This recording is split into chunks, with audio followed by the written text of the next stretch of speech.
here's a hard one. I got an email from a reader asking about friendships, and it ended with, it shouldn't be this hard.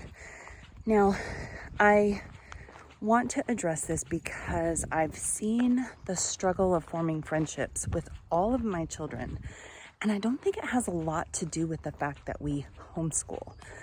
This homeschooler had reached out. She's a part of a big church community. She's a part of co-op community, and yet her kids have not been accepted because they're too nice.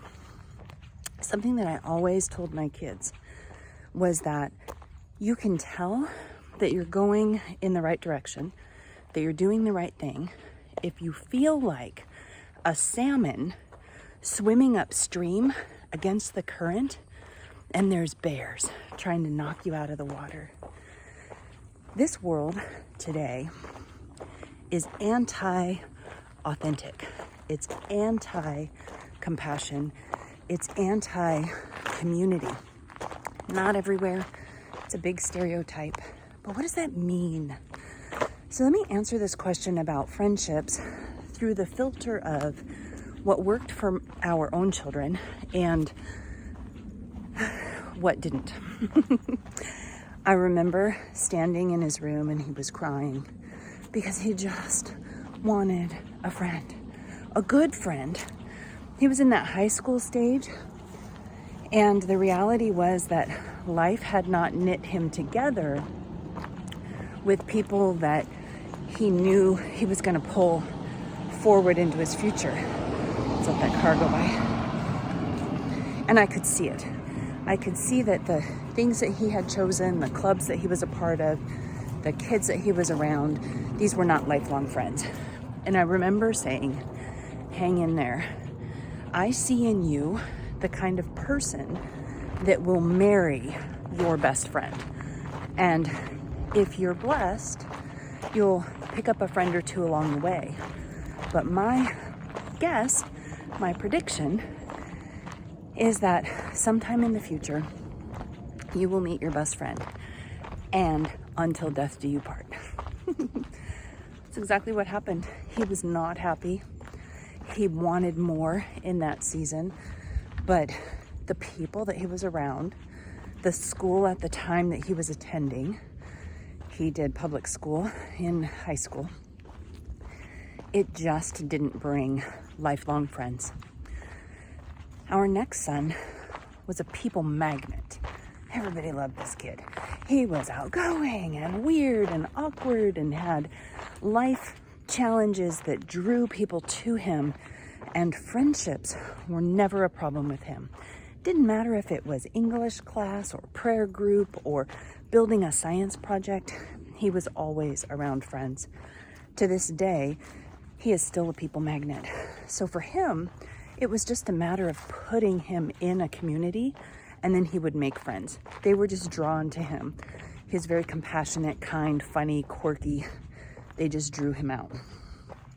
The next son also was is introverted, and the things that he participated in, he was connected with friends. Like, I can link back right now, kind of leapfrog. I can picture a friend from elementary school, a friend from middle school of his, and then his now college friends. What worked for him was coming alongside and working on projects together. So either a Lego building thing or a robotics club. And eventually it was as he was serving in the church community. That's where most of his friendships came from. Our next son, very quiet, very quiet. His friends come from the community around his work. So like I was saying with him, this child found his friendships at work, and specifically when he was working in an area of his area of passion. The last son has found his connections through his sport, through rowing, through being a part of a team, part of a crew. So when you knit all this together, what does this mean? Well, friendships are like investing, but investing 5, 10, 20 years in the future. They don't mean to be, but everybody's so shallow these days because they're so busy. I'm even walking around a neighborhood right now videoing this answer to this email, and everybody's just into their own thing. So the art of finding friendships is, number one, being kind. Teach your kids to be kind. Teach them to be helpful. Teach them to show up and expect to make an impact in people's lives. The next thing is that they need to be willing to show up. They need to be willing to join the club, take the class, participate in the discussion. If your kids are really shy, then as a family, I would encourage you to do that together.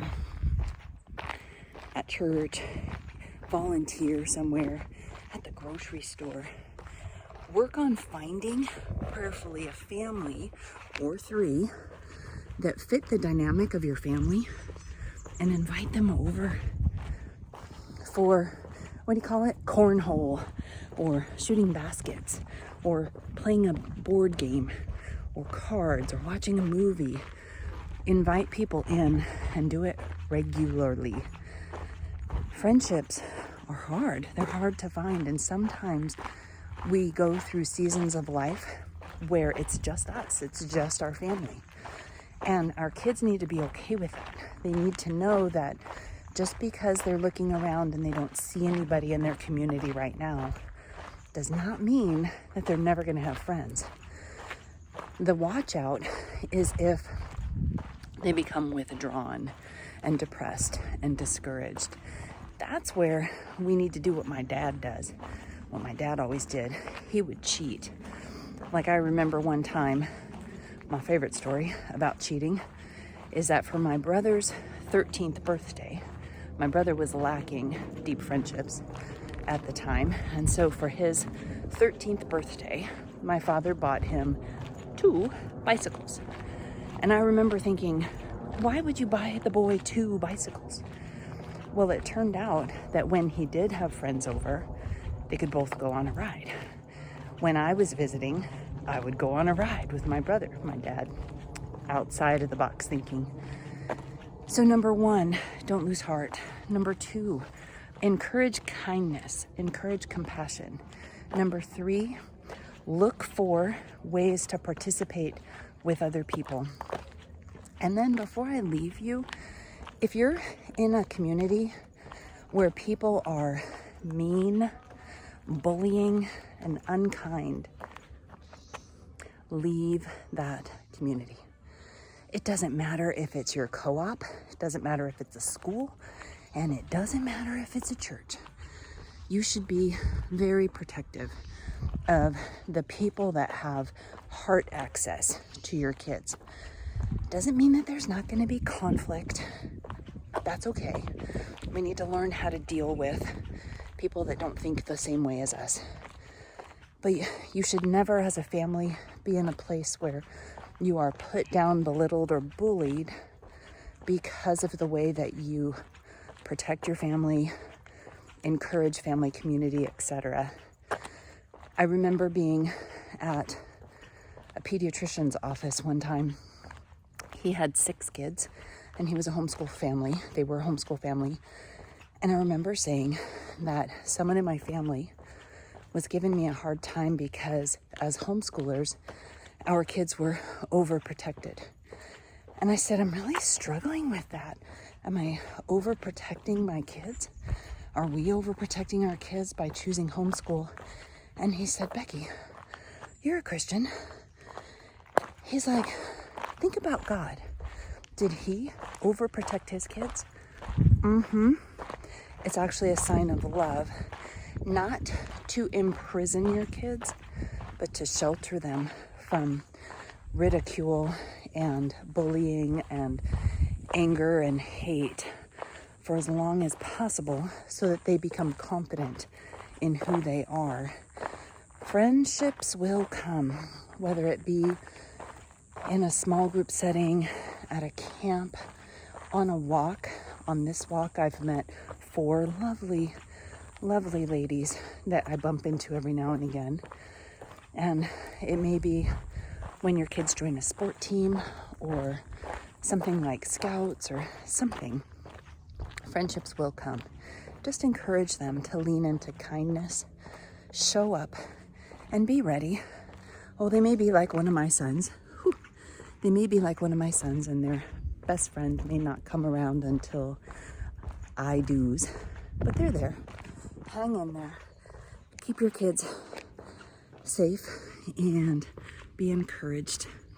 Friendships are tricky, but you can still navigate this crazy world and build close friends.